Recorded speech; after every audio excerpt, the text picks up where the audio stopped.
The Oklahoma Sooners getting that disrespect.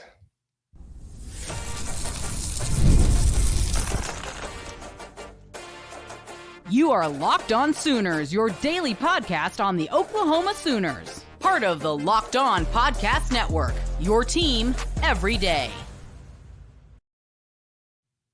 What's up, Sooner Nation? Welcome to Locked On Sooners, and thank you for making Locked On Sooners your first listen every single day. We're free and available on all podcast platforms and on YouTube. Hit that subscribe button and that notification bell to let you know when new episodes drop. Today's episode is brought to you by FanDuel. Make every moment more as playoffs wind down. The sports stop sporting like we want them to, but this summer FanDuel is hooking up all customers with a boost or a bonus daily. That's right, there's something for everyone every day, all summer long. Visit FanDuel.com to get started. And shout out to all the everydayers joining us here on Locked On Sooners. I'm John Williams. He's Jay Smith. Follow the show at Locked On Sooners wherever you get your podcast. And Jay, we didn't get a chance to talk about this late last week as the SEC dropped its media poll predicting finish for the SEC in 2024. And hey, this came out about like most people projected, but maybe Oklahoma was rated a little bit lower than both you and I expected, or at least expect them to finish in 2024. Here's a look at how the SEC preseason media poll shook out. Oklahoma came in 8th behind the Georgia Bulldogs, Texas Longhorns, Alabama Crimson Tide, Ole Miss Rebels, LSU Tigers, Missouri Tigers, the Tennessee Volunteers, and then Oklahoma comes in at 8th. Jay, what was your initial reaction to that?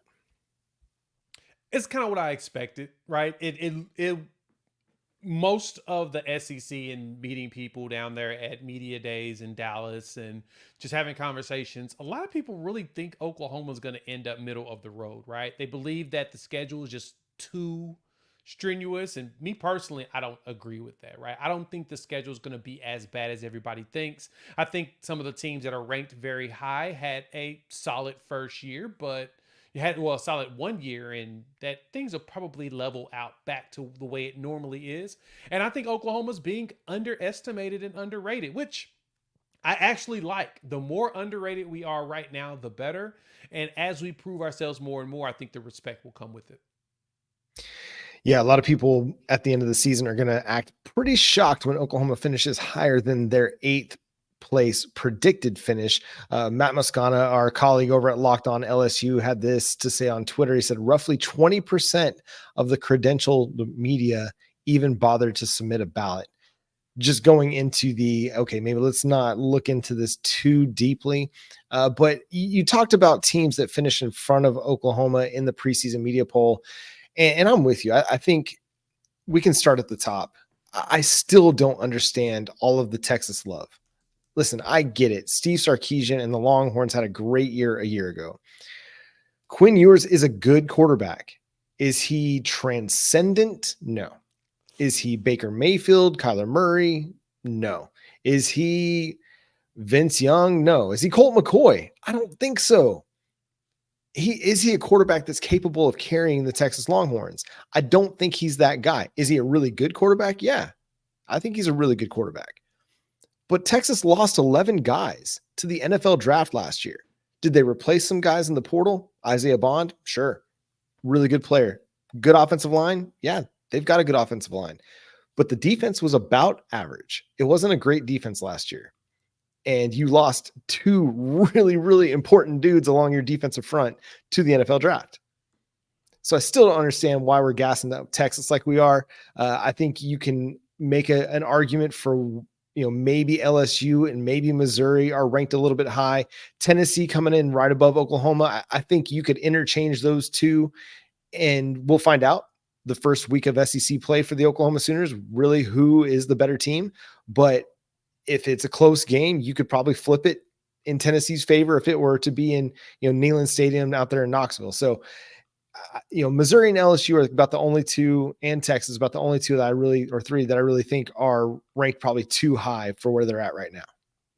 Yeah, when I looked at it, Tennessee, I honestly think Tennessee, Ole Miss, as well as Missouri are ranked a little bit higher than they should be. Tennessee's in a similar situation as us, new quarterback, right? They had to do some revamping on their offensive line as they lost a few people to the portal.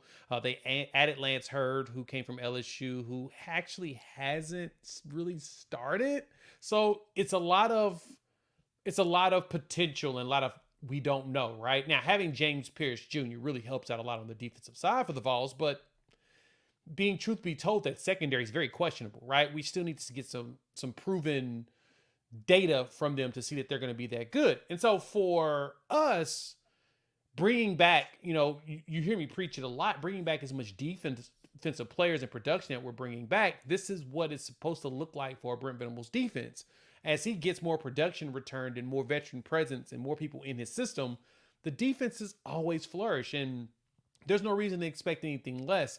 The Texas love, I only get it because they're bringing back the entire offensive line and the quarterback. That's the assumption everybody's got. Oh, they're bringing back all of this. That's the continuity you're looking for. And honestly, that would be something I would hype up for us as well, for Oklahoma. But at the same time, the only questions I have with Quinn Ewers is he going to make it the entire season? He hasn't done it yet. And that is even a question I know Texas fans have. They're like, will Quinn last the entire season? He has a tendency of getting hurt or making a decision that leads to him getting hurt. So we got to see if he can make it a full season to get himself, I guess, at whatever draft status that people says. Because I could have sworn this past draft he was supposed to have been a top 5 draft pick. And to me, if that's where you're going to be, you should have went ahead and left. But he decided he wanted to come back and get better, and we'll see. But the question's still going to be his health. And so I get the Texas level on that side, but it's the defense. Like you said, the defense just isn't there. They had a lot of pieces to change out. They got a lot of young talent, right? Like Anthony Hill and bringing in Colin Simmons. Their young talent is nice. They lost most of their secondary and replaced them with some players that we've got to see if they're going to gel well or mesh well in that secondary. Supposedly the secondary coach isn't somebody people like. So there's a lot of questions, right? I have a lot of questions for a lot of, the good thing is every team has questions. I think very few have concerns. And I think Texas has some concerns for me. Same thing with Missouri and their defense. Same thing for Tennessee and their defense. This is a conference about defense. So we'll see. Yeah, and I think you can throw LSU onto that, questions about the defense. Yeah. Even though they bring in Blake Baker, who's a really, really good defensive coordinator, is the talent there? Is he going to be able to kind of mesh that, get his system implemented quick enough for that defense to make a drastic turnaround from what it was last year? Again, Jaden Daniels and that LSU Tigers team won 9 games basically because he was superhuman at quarterback. Yeah. And if the defense is maybe even just a little bit better, is it going to be enough for a guy like, Grant Nussmeier to go win enough games, or Garrett Nussmeier to go win enough games? We'll see. Any other surprises there, Jay, as you look at the preseason media poll? If you're watching with us here on YouTube, you can see it up there on the screen. But I think Florida, if I look at Florida, they're a team that might not finish in the top 12, but might be a team that is one of the 12 best teams in the SEC, just because if we're talking tough schedules, Florida's got it top to bottom, easily the toughest schedule in the country. Oh, yeah. Florida is one that I think is going to surprise a lot of teams because their schedule is so tough. They're basically be written off. Kentucky is one that kind of shocked me here too, right? I kind of see Kentucky doing a lot better than what their schedule predicts, right? I mean, luckily for them, they have Georgia at home. Auburn comes to their house, but they travel to Texas, Tennessee, the Swamp, and as well as to Oxford. So, their 4 games on the road are pretty tough. But we're on the cycle right now that this should be a 10-win season for Kentucky, right? Like every 3 years, Mark Stoops finds a way to get them 10 wins. And if you look at their schedule properly, I mean, there's probably, I could probably find 10 wins on accident. But it's that road schedule. Now, the good thing for their road schedule is like it's every other week. Nothing's back to back. And in some cases, they get bye weeks to help them out. Like before they play Ole Miss, they got Ohio coming to town. As long as they don't, stumble in that game, they could probably win it. They play Vanderbilt before they play against, traveled against Florida, right?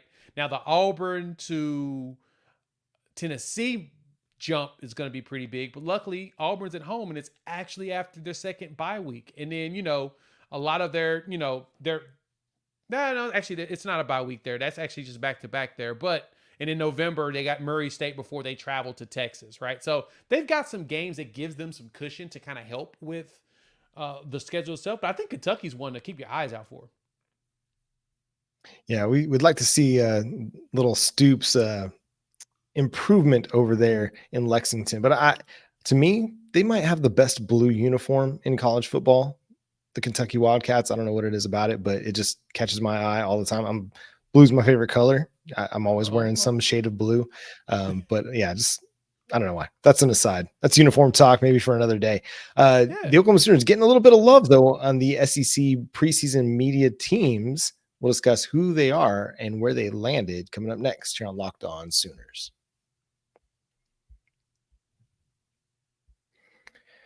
Right now, make every moment more with FanDuel. The sports aren't sporting quite like we want them to. The big four major sports. I mean, we got Major League Baseball going on, but it's the All-Star break. But they'll start kicking back off here this week as well. But we don't have any NBA, any NHL, no NFL.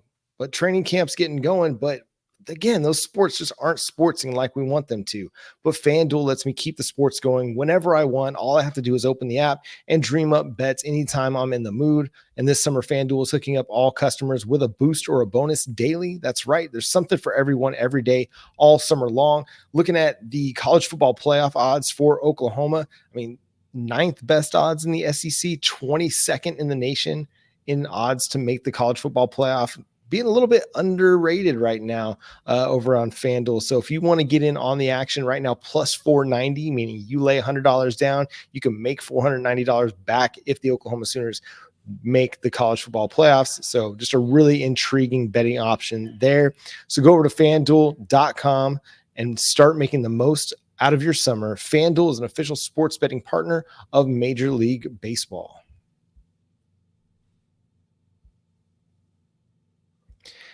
Are you watching Fox Sports or ESPN on your TV all day? Have to turn down the volume with all that shouting? Make the switch to Locked On Sports today, a free 24/7 sports streaming channel programmed for you every day to bring you the biggest stories without all the screaming. Locked On Sports today brings you can't miss analysis, opinions, and news, streaming 24/7 on YouTube or the free Amazon Fire TV channels app. Part of the Locked On Podcast Network, your team every day. So along with the preseason top 16 or the preseason rankings, in the media poll, we also had the media all conference teams released, and 2 Oklahoma Sooners made the first team. Middle linebacker Danny Stutsman and Billy Bowman. Danny Stutsman was ranked alongside Harold Perkins, the one that wasn't quite sure who Danny Stutsman was, but 2 Sooners on the defensive side getting a little love. And hey, that's a great sign, I think, for Oklahoma in that, okay, they may not be known as a whole by the media in the SEC as a team, but Danny Stutsman and Billy Bowman are very much known. Yeah, and seeing that wasn't very surprising to me at all, right? That was my expectation. If there was one that was going to happen, we better had got Danny Stutsman and Billy Bowman on that list, or we were going to riot. Right? We're going to run through some walls. We're going to have to go to some offices. We're going to have to stop by and see a couple people and have a, conversation real quick. Let's talk about this, because if there's anything, Danny Stutsman is an All-American in general, right? On the national side, most of the national publications have made him an All-American, and in that case, that's not something you pass on. That's not something that you pretend like doesn't exist, right? I get Harold Perkins. We joke about that. The kid focuses on his own team and only his team.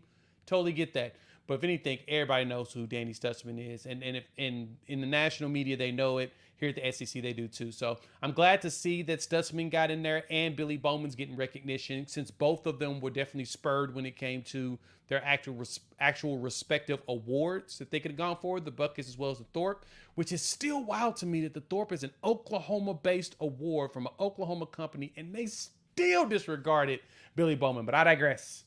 We won't be mad this year. Billy Bowman's goal is to beat last year's 3 interceptions returned for a touchdown, so he wants 4 pick sixes. See if he can get that, and being on this list, it's going to help out a lot. Yeah, I think it's just a quality sign. I mean, for years, if Oklahoma had players on the all-conference teams, generally it was on the offensive side of the ball. Well, now we've got the defensive respect that's coming towards the Sooners, and you get two of those guys on the first team, that's really encouraging. And I think they're going to live up to that billing. Danny Stutsman has gotten better every single year. Billy Bowman, similarly. I think there's still ways that they can continue to improve, and the team around them is improving, which is going to make them better as well. Danny Stutsman isn't going to have to take on, 320, 330 guards at the second level because he's got guys, Dejon Terry, Dominic Williams, holding those dudes up at the line of scrimmage, and he's going to be able to run more freely. Billy Bowman's going to get the benefit of improved safety play around him. And listen, the guys that have been on the roster the last couple of years, they've been solid players. But I don't think they're as good as what Robert Spears-Jennings and Peyton Bowen can be for this team, which is going to make Billy Bowman so much better as a defender. And then you go to the third team, all conference, and Deion Burks made the list over there, which is pretty impressive considering the depth of wide receiver play in the SEC. This is a guy that is on the verge, probably going to have a breakout season for the Oklahoma Sooners, but he hadn't done it yet. Coming over from Purdue, had a solid season for Purdue, but it wasn't, breathtaking and, catching everybody's eyes. It was okay. But I think a lot of people are expecting him to really ascend to having an elite season for Oklahoma this year.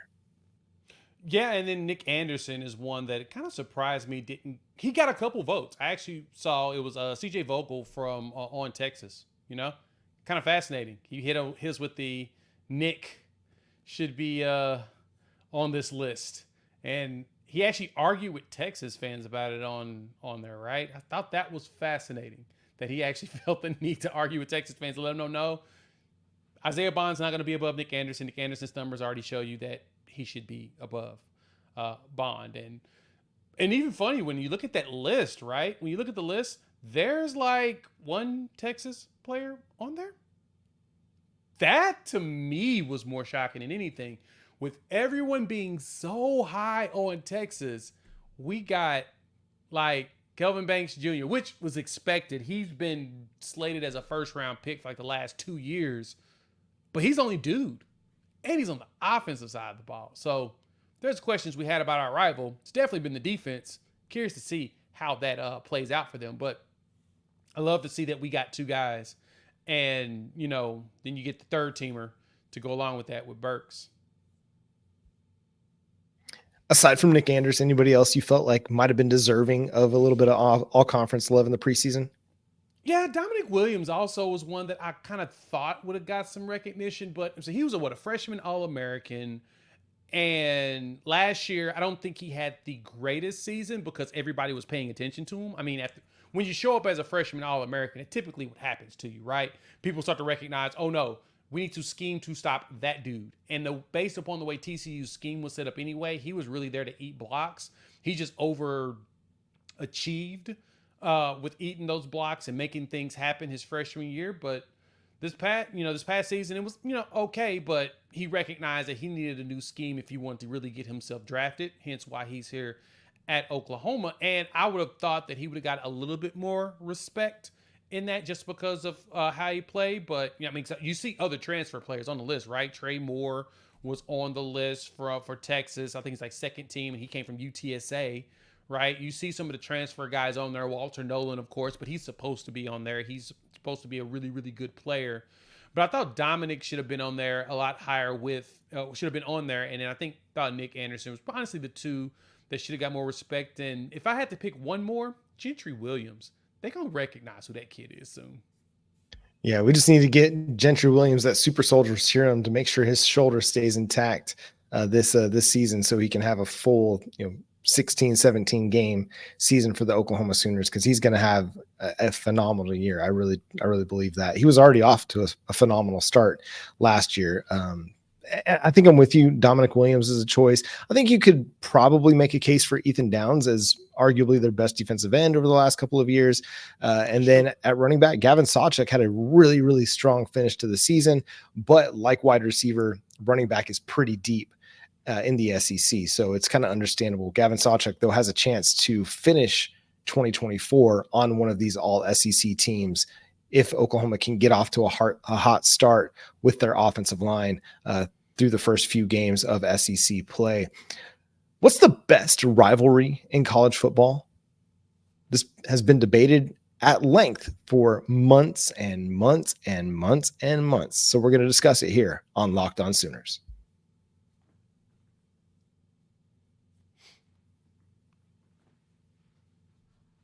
So you've heard it discussed, you've heard it debated across the nation. It's the question taking everybody by storm. Who has the best rivalry game? What is the best rivalry in college football?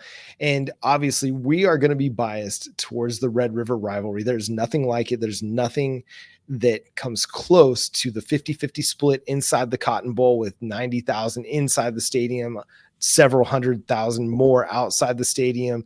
The whole weekend, just everybody kind of a little bit on edge going down to Deep Ellum. You only go downtown if your team won because you don't want to necessarily hear from the other team if you lost. So it's a fascinating discussion. And I think as the SEC gets to know Oklahoma and Texas and they take part in the Red River rivalry with a little bit more ownership of it, I think they'll truly come to appreciate it, Jay.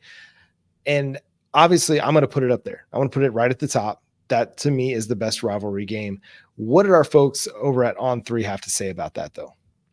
So, yeah, On3 dropped a graphic, and they asked the question of best rivalry. And, of course, they've got the standard ones out there. Well, they got the standard 4, and one that I still try to figure out if it's really a rivalry. I mean, you've got the big game, Michigan, Ohio State. You've got the Iron Bowl with Alabama and Auburn, OU, Texas. You got Florida State and Miami, and then you have USC and Notre Dame. Now, I know that they play for like something, right? I'm going to purposely butcher this. I'm not even going to say it because they play for a thing.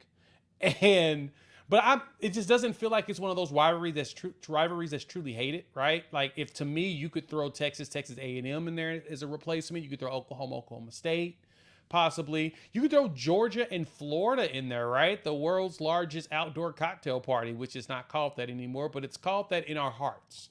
That's probably another one you could. But of course, biases, aside, definitely has to be Red River up there. To me, out of respect for everybody else's, because we know how big these rivalry games are. I mean, heck, you can even talk about like the Holy War, which that's now coming back between Utah and BYU, but your holy grail truly out of this is going to be Michigan, the big game, Iron Bowl, and Red River. That's really the 3 that, to me, are the only ones in college football that actually fight for the top spot. And it's one of those that you can make interchangeable, and it's one of those, to me, that no matter how you slice it, you're not wrong if you pick one of those 3 as your top 1 because all 3 of them are so electric.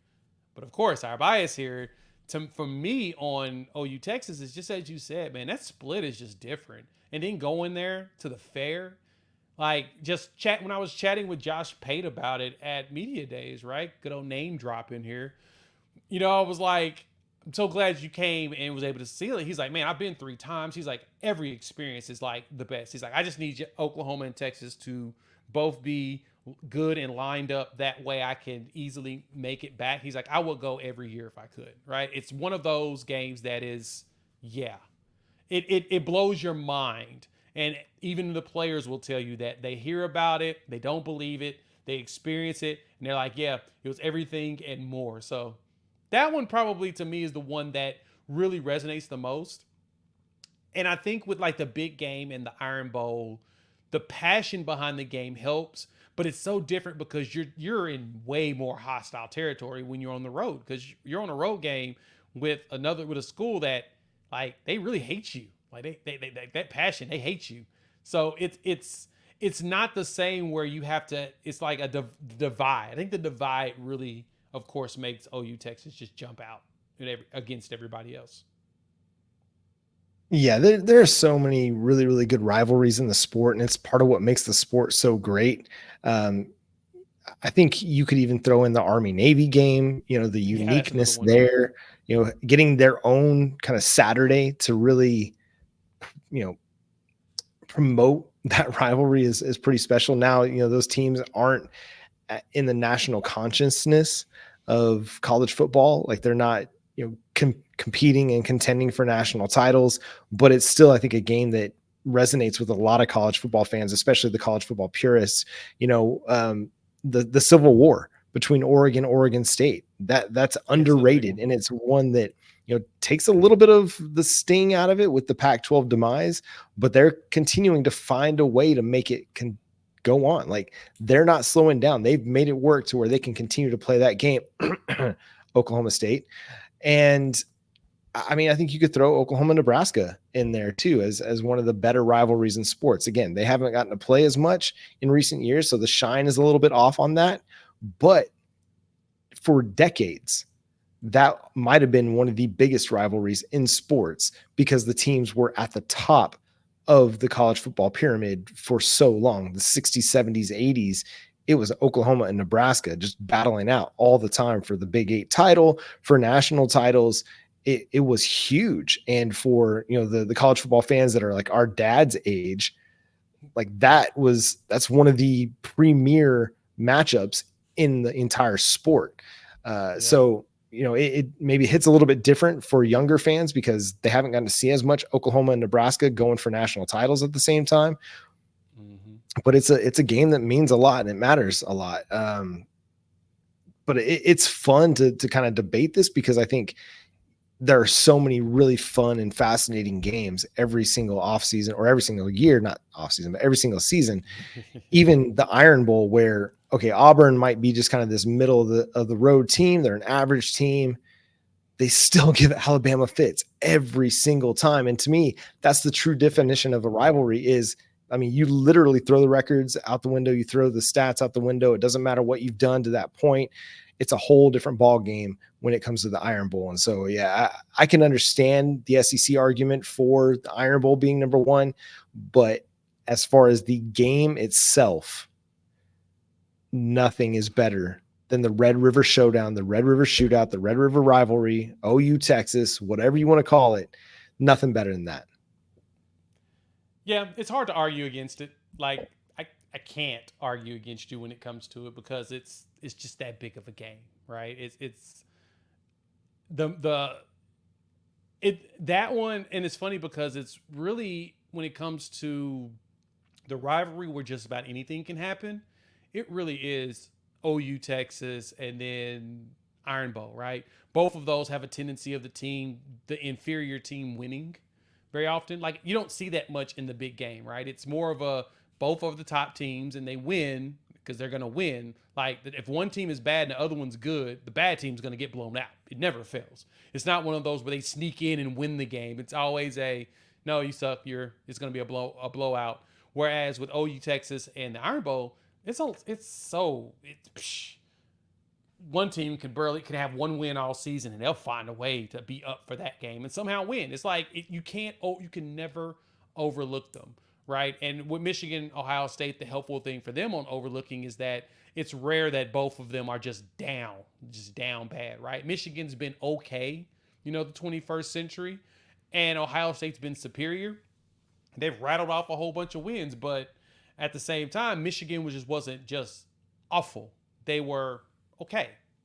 But it's such a rarity, especially modernly, seeing those two not being at the middle to top of their conference or being like one of them being super mediocre compared to the other. So I think that kind of also helps. That adds to the components of what the rivalry is like. It's, if one team is bad and the other one's good, does the bad team actually matter in this game? And with Iron Bowl and Red River, it feels like they always have a shot, no matter what. Yeah, I think back to the kind of that run in between 2016 through 2019 when, I mean, the Kyler Murray year, like Kyler Murray was like dang near unstoppable, and Texas found a way to win that game. Now Kyler Murray got it back in the Big 12 championship game, but I mean, it's just those years, the games were just so tight.